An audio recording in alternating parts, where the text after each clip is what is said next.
It is 5:10 on the evening of the summer solstice, 21st of June 2022. And this is Moss from Spiral Path coming to you on another Woodland Wondering episode from my walk in the woods. And this time is likely to be a bit shorter than usual because I'm actually having a walk before I meet up with my druid friends, and we're going to have our ritual for the summer solstice. So yeah, it's good to be back. It's been quite a while. I think spring equinox was the last episode. It's been far too long since I've had a proper walk, so I'm glad to bring you along the way.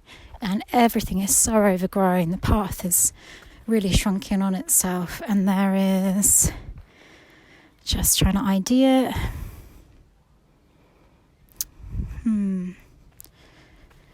It's gone right out of my head. Giant hogsweed, which looks like Queen Anne's lace. So I was just having a closer look at the stem, looking for those red blotches and lines that denote the poisonous giant hogsweed over the Queen Anne's lace. So yeah, just going through the tunnel part of my walk. It's lovely and cool in the shade, and the light on this longest day is still making it through the canopy, even though it's quite thick here, dappling the sandy soil beneath my feet. So I'm taking a gentle slope down through this holloway, which is beautiful, towards the bridge, and just walking underneath some hoverflies. It's a beautiful evening. I'm so glad to be out here. I've been at my desk and at my other job far too much, and out here far too little. I want to say it's quite a good time to come down here because there aren't as many people around, but I'm thinking I'll probably run into people now I've said that. Oh, I thought there was a bit of bone on the path, but it's white flint. So you might be able to hear there's more insects around. Last time I was here, there are birds, but less than there were the spring equinox. And the path is, like I said, really feels kind of closed in because there's so much abundance of leaves and plant life. And pigeons just flapped off from the path in front of me. And the sun is doing that blinking thing it does, where it's kind of winking in and out as I pass behind and through different tree trunks. It's beautiful.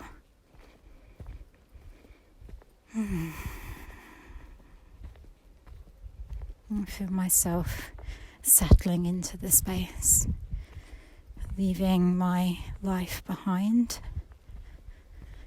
I feel my body relaxing, my voice relaxing, belly softening. And it's warm enough that I'm just wearing a long dress. But not hot here in the shade, which is perfect for someone like me who doesn't love the heat. And big dock leaves and nettle going together. And I've just come out, stepping over that bug, into this big wall either side of me of nettles in seed. And I noticed earlier the cleavers have gone to seed too. And there's still some bindweed flowers out. Bindweed spiraling up a piece of giant hogsweed. It's really beautiful the way it grows, if only it didn't sort of devour everything. And here's something new. Beautiful, delicate, crumbling almost pink flowers on the blackberries.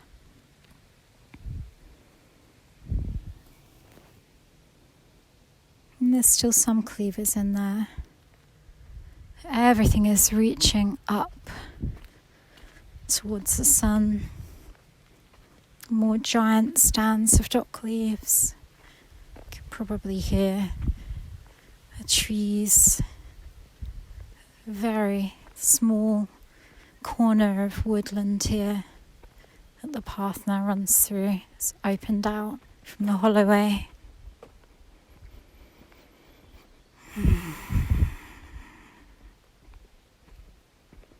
And I was thinking earlier about how I identify the summer solstice with the green man and with Canonus, because the power of nature at this time, it's so intense in its vibrancy. It feels almost aggressive in its assertiveness and in-your-faceness. But I love that.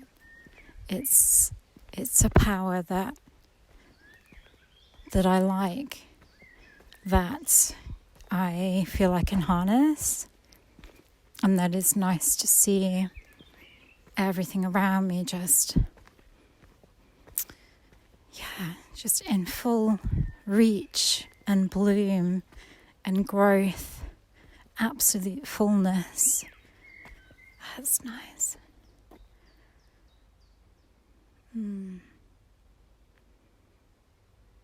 Small birds flitting around here.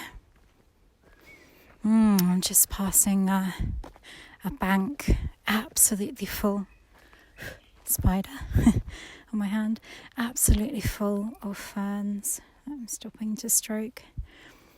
And they're so vigorous right now that they are standing completely upright.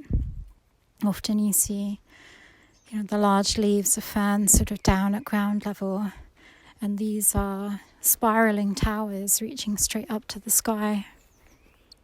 And on the right side is mostly bindweed flowers. They're white trumpets, like the poisonous datura moonflower. And again, those very delicate pink blackberry flowers, and before they open they look like very tiny little pumpkins, green pumpkins.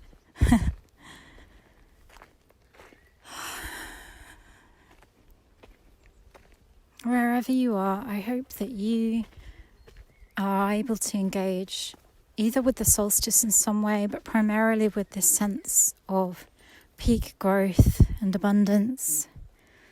It is absolutely beautiful. Whether that's through meditation, symbolism, stories, music, or getting outside. It is an incredible time to be outside right now. I'm going to try and take a picture of this really unusual plant. Let's see if we can do both at the same time. Ooh, it looks like we can. I will share this with you.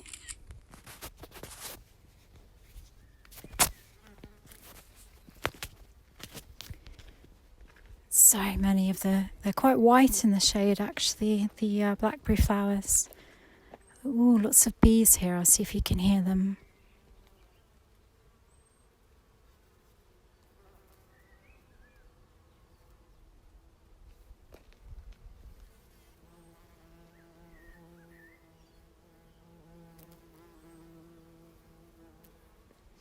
Hopefully that picked up. They're really loving those blackberry flowers. And I'm also carrying something I don't usually carry when I'm going for a walk, which is my drum, or one of my drums. It's a frame drum wrapped up in a cloth because I don't have a fancy case, or haven't made one yet. Hawthorn, hello. The flowers have already gone on the hawthorn. They're getting their berries ready. I missed out there. Yes. We've only used instruments twice before in our rituals in the past year and a half that we've been meeting. Is it 2.5 years? I have a bad sense of time anyway, but since lockdown, I don't stand a chance.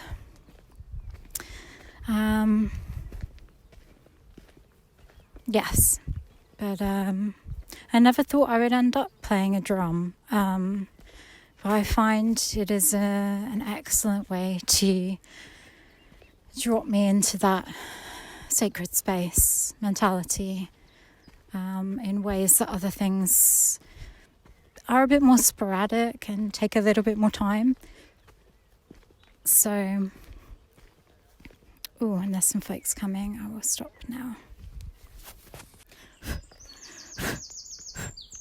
Just blowing a bug out of my hand. And we have more birdsong. I do enjoy that acknowledgement when you're walking somewhere and you meet other walkers and you acknowledge each other.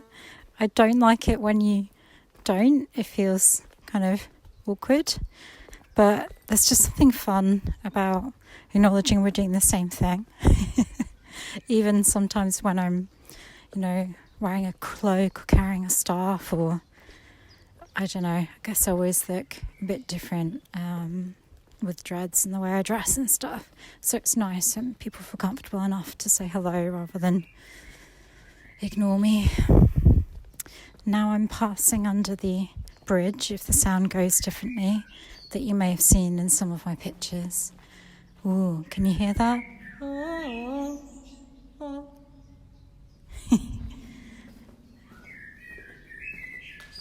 think there's a bird doing the same thing as I was doing. And it beautifully frames the open fields that lay on the other side. And I'm just emerging out into you now. Hello. Giant dock leaves. I'm interested to see how the elderberry is here, because it's actually pretty much already past at home. And I hate to say I've missed it. I've been so tied up with a project for the business for Spiral Path that I've been... Oh, incredible. There's a butterfly on the path. Hello.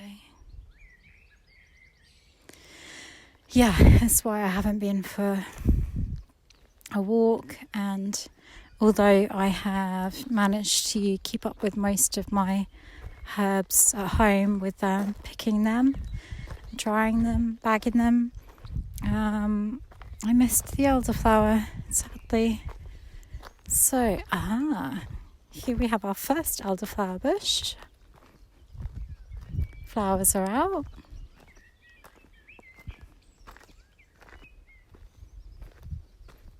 Just getting closer to see what state they're in.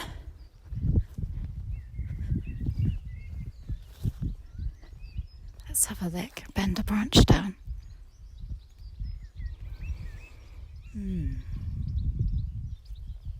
They smell beautiful. Hello, crows.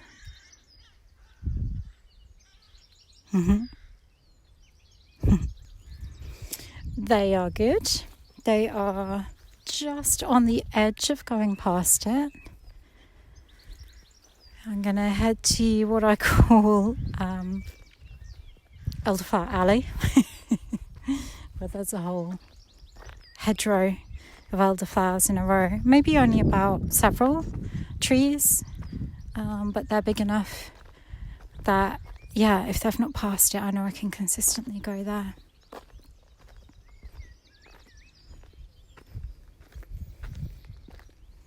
The crops are doing well in the field still. Maybe only knee height on me, a small person. I think it's going to be barley. Yeah, very green, grey, soft, wispy, almost like the field almost looks like fur. And looking around this open landscape beautifully, wonderfully. I can't see anyone else around me at the moment. I guess that's quite selfish, you know. But I love it. Yes, so the green man, the horned god, you know, I guess some people frame that in the sense of masculinity, sacred masculinity, these kinds of things, divine masculinity. As a queer, non-binary person, it doesn't really speak to me. I see these concepts. Oh, hello, my God. Ooh, yes. Oh, I just hit a giant patch of mugwort.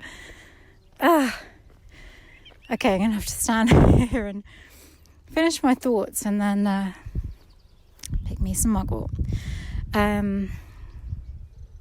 Yeah, that binary division, sacred female, sacred male, sacred masculine, sacred femininity, I appreciate and respect that it empowers some folks. It does not empower me. Doesn't relate to me. I see in nature a world without binary, or let's say beyond binary, because binaries do exist in nature, but it is not defined by it. So when I think about masculine traits and feminine traits that are defined by deity, I see those as characteristics that are relevant to my life, but they don't need to be related to genitalia. That is a construct, a social construct, the uniting of these characteristics with certain genitalia. Yeah. It's too limiting for me, far too limiting for my conception of deity. So when I use terms like God, goddess, when I think about my deities who are two goddesses and a god, I do not think of them as male and female. I think of them as vessels for these conceptions and characteristics. And, you know, that's personal to me. Maybe that doesn't make sense to some of you listening. Maybe you wholeheartedly disagree. And you know what?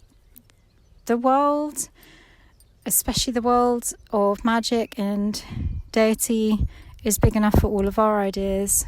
And, you know, our ideas are personal to ourselves. And I'm happy for you to have your ideas and me to have mine, as long as, you know, you're not trying to force your ideas on me, as long as they're not harming any other living being, as long as they're not spreading hatred. Yeah, it's all good. You do you, love, as we say a lot at home.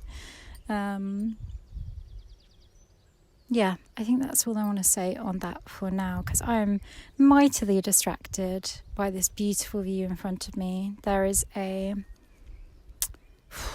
stream, bigger than a stream, smaller than a river, with a small bridge going over it. And I'm here standing on one of the banks. This is a place where dogs love to fling themselves. And in the kind of grassy patches either side of the bridge, on the riverbanks and spilling over onto the land, is this incredibly rich little pockets. And I hoped that these plants would be here, because they always are, but this land was so vigorously cut back in the spring. It wasn't even winter or autumn, but in the spring. I wasn't sure if they would grow this year. So there is lots of wild grasses, lots of, I think, cinquefoil, Lots of comfrey with its purple, pinky purple, kind of bell-shaped flowers hanging over, and lots of mugwort. It is so beautiful. And there's a patch a bit like this a little bit further up, which I'm kind of looking behind me up the trail to, which is similar but on the edge of a field, and that usually has lots of yarrow. I don't think I'm going to take from that this year, certainly not today, because my yarrow at home has got to a nice size now that I feel I can harvest it a bit more.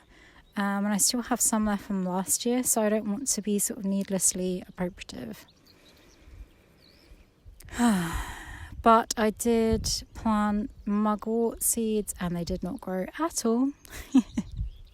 But I randomly found one stem of mugwort growing out of a houseplant, because the year before my housemate had dried out some mugwort above this houseplant, and this one of the seeds must have dropped down and grown. And by the time I realised what it was already sort of bigger than my hand in terms of height. So I actually planted that out in the garden and it's doing great, but I will not be taking anything from that because it's too small. So I will stop recording, stop talking your ear off, while I get my knife out and cut just a very small amount from what's here. And do you know what? The sounds are so beautiful. I think I will leave the sound on so you can enjoy it. You'll hear me rustling about getting my knife out of my backpack. Enjoy.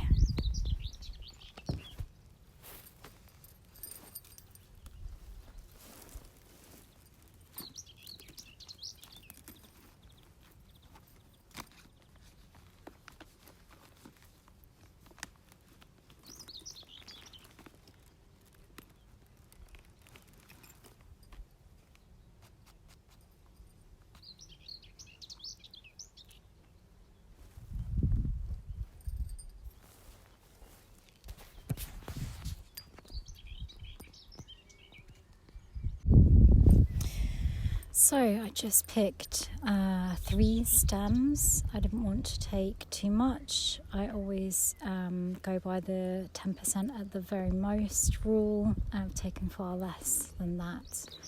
I have a fairly good stash of herbs this year at home from the last 2 years, to be honest. So I really don't want to take more than I need. I've not been using as many herbs as usual. So yeah, something important to bear in mind. So I'm going to do a identification shot on Plant Snap to double check that this is cinquefoil I'm looking at, because it's not a herb I am so familiar with, but I'm seeing 5 leaves and a yellow flower. Let's see what we can find. Okay, so I definitely prefer the app Plant Find by National Geographic rather than Seek. Seek, as usual, am I getting their names the wrong way around? Plant Snap. Seek. Oh my goodness, whichever one is done by National Geographic, you don't need to take a picture, you just hover over the plant and it brings up one species, and when I've kind of cross-referenced it, it's always been right, whereas Plant Snap, I think it is, always brings up a sort of several options, and the majority look nothing like it, and so you're never quite sure. So yes, it is creeping cinquefoil, which makes sense because it is crept all over the ground here. So very beautiful.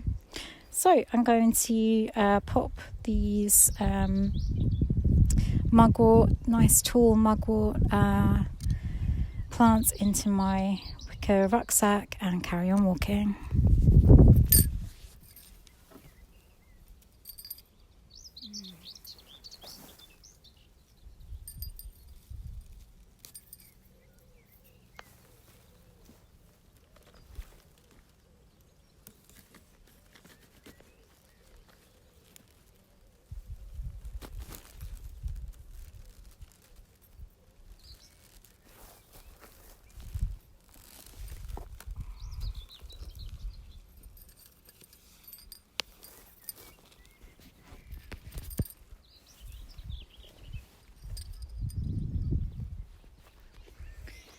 have to say, I think... Oh, pineapple weed. Always getting distracted out here. I do think mugwort is probably my favourite plant, and hawthorn my favourite tree to work with, not necessarily my favourite tree. That might be birch or yew or oak or elder. They'd have to fight it out. But in terms of working with them, definitely hawthorn.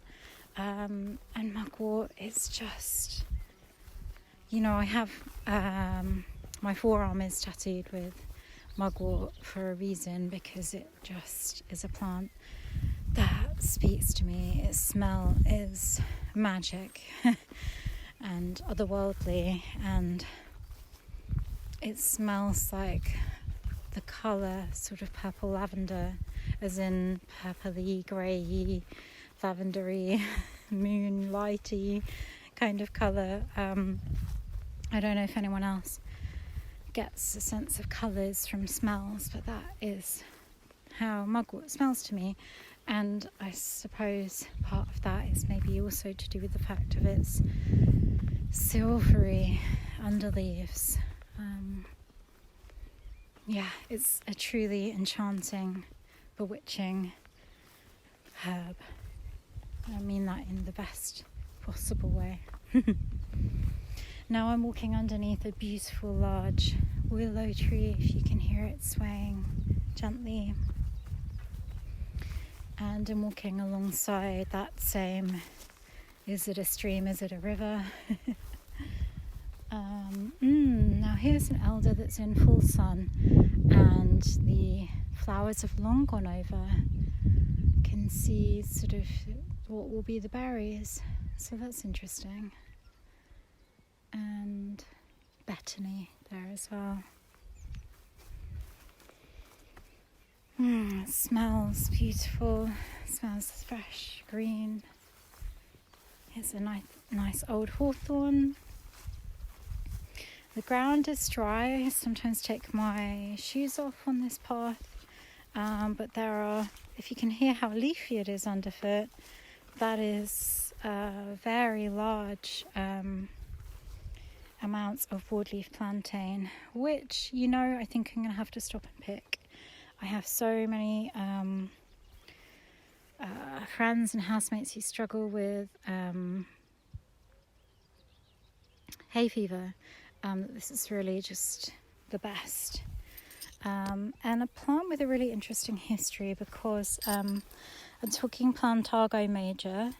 We know it is at least in the Anglo-Saxon leechcraft books, in the 9 herb charm, which tells us which herbs were used thoroughly, regularly, on a widespread basis by the Anglo-Saxons. I feel my memory is telling me that it might have been referred to as waybread back then, but I can't entirely remember, so don't quote me on that. I think it's Stephen Pollington who does a great translation of the 9 herb charm in their book Leechcraft. It's a fascinating book, but plantain has spread itself so broadly that, if I'm right in remembering, in America, it's one of its folk names is White Man's Footsteps, because it came over with the colonists. So that's something important to recognise if you're going to work with this plant. You can hear how rough and fibrous they are.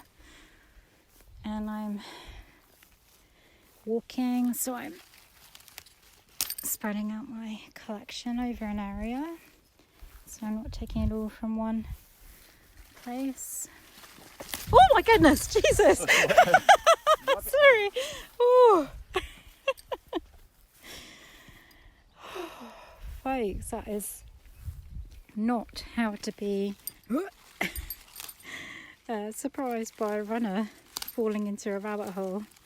I did not see them coming at all. Apologies for the shrieking.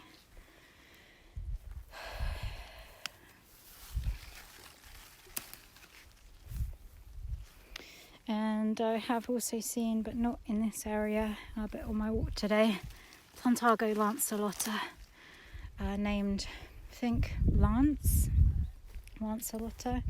Those are the long, thin plantain plants. It is warm. Oh, that did make me jump. Sorry about that. And we have another beautiful, flowing, shushing, furry field of barley. Beautiful.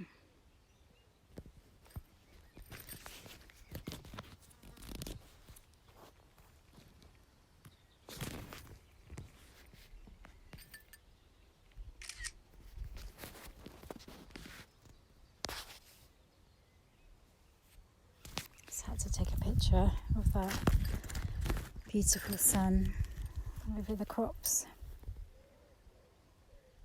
So I've got just a little bit more time before I go to meet my friends, my druid friends.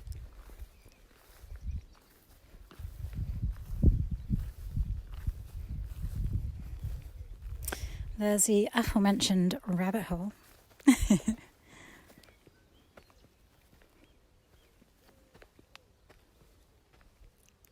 Yeah, the ground is very cracked and dry here.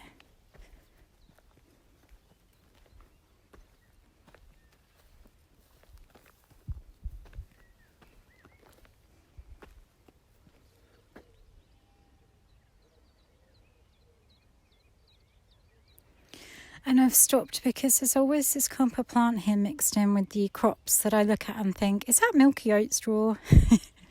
So let's try out the app that works. Which one was it? Seek, I think, and see what we can find out. I'll report back. It just says genus oats and then says almost out of species, but it never quite reaches it. So I'm sure I've done that before, and that's why I'm still not 100%, and that's okay. It's only a small amount anyway, so I wouldn't want to pick from it. I'm just intrigued.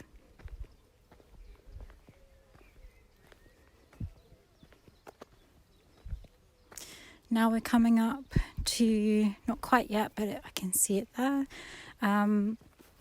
It's some very small copse on my right hand side, and it is the copse that has a very tall, mature trees, oaks, I think, from here. I know there's some elders on the back of it, and along the front of it is a whole load of hawthorn. It is a place that I will always come to in the autumn to gather hawthorn berries, and is a place in the past there's a crow flying over the grasses. Black wings for sunlight. I have come to before and sung the Padstow Obios Beltane song to welcome in the summer. So it's a place I really enjoy. I just passed behind another big willow, and the shade is lovely. And looking closer up at the barley, the colours are beautiful, because there is like a thick grass type, tough looking stem, which is almost like a teal colour but a grey version, and then out of the top of it is this very so light green that it is almost white, the actual head of the barley, and shooting out of that in a spray is this very vibrant green kind of fronds that barley has. Yeah, so together they make really beautiful colour combination.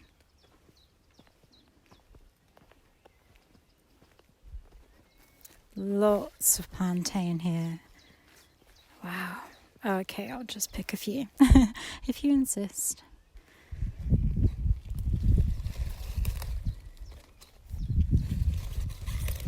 The others are already in my hand, so there are so many here, just hundreds of leaves. They're making a bouquet in my bouquet, darling, a bouquet in my hand of plantain leaves, which I'll wash and dry when I get home.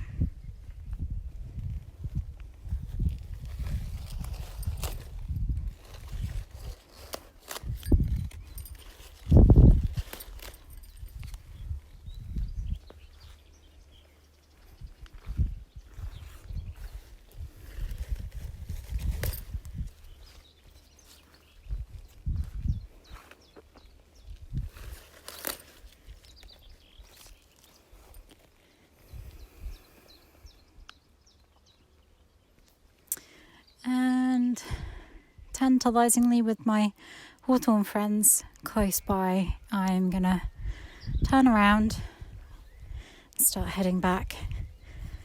No, no, I'm not. I've got half an hour. I've got about 10 minutes more in this direction, I think.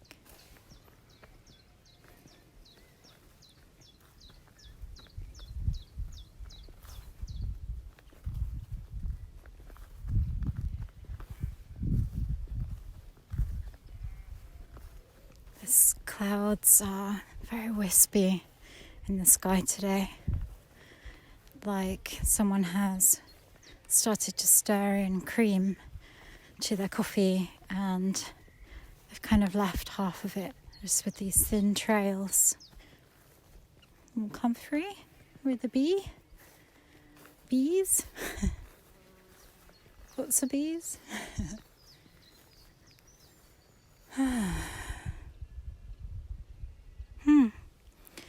Wow, on this thistle here, which is so covered in spines you wouldn't think any living creature would want to be on it, there are two snails.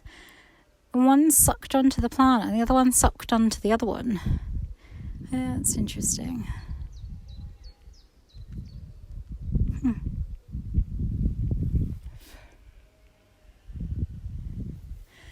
And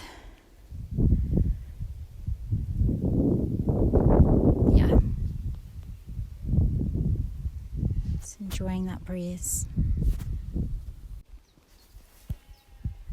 And it was Seek, by the way, the name of the good app, and Plant Snap, the name of the not so good one. But you know, it's I think a good idea to have more than one. Just a cross-reference. And I'm just standing looking at a beautiful clump of comfrey next to a beautiful big hazelnut that I visit sometimes. And this one, the flowers are only just starting to come out. The majority of them, are not out. And it's just interesting seeing these ball-like pods with a kind of just like one finger of a shoot coming out of it before it opens up for the rest of the flower. It's interesting. And I can see, looking over the swathes of flowering comfrey, dark pink and purple flowers, reeds growing where I know the water is, that is hidden at this point by vegetation.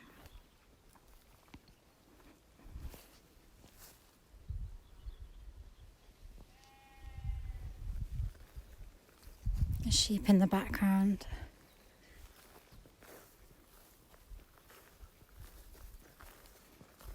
Oh, beautiful dog rose. Do love dog rose. If it's delicate, gorgeous flowers. Oh.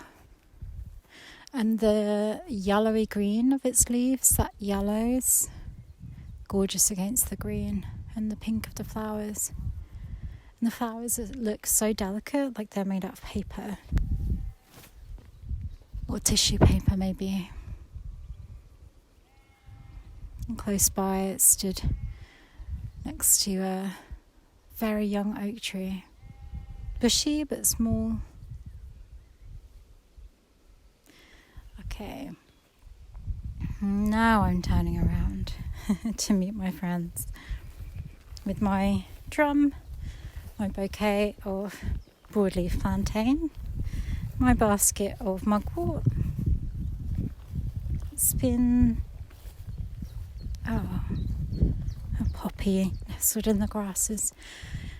It's been a beautiful walk, and I know it will be followed by a beautiful ceremony and time with my friends. It's cooled down now, but I'm not cold yet. It's perfect weather, really, for me.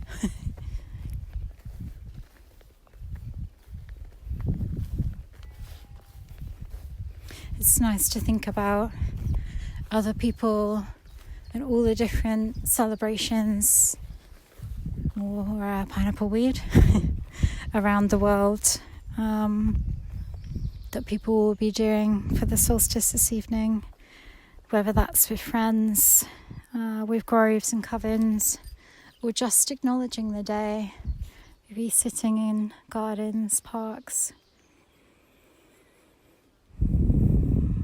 We're lucky that these traditions, old and new, the meaning, the acknowledgement, has carried down through time. And just that we know that it's the solstice still, I feel incredibly lucky that we still have this awareness and that it made its way into my life. It's certainly shaped my worldview. Yeah, integral to who I am, how I see the world, how I experience the world, and my spiritual path. Feeling very grateful, and I have stopped walking, if you notice, because I want to smell this pineapple weed. Oh my goodness, folks. So this is just growing on the main path, and I'm going to pick some because I've never picked it before. It is very profuse here. I don't need a lot. It's meant to be a beautiful drink. It's like chamomile, but pineapple tasting. So I'm going to need my knife because it's quite thick. So I think I will probably say goodbye. Here, bob down on the path, hidden by the grasses, on this beautiful solstice evening. I hope that whatever you do with your evening, you can enjoy nature, enjoy this potent day somehow, in some way.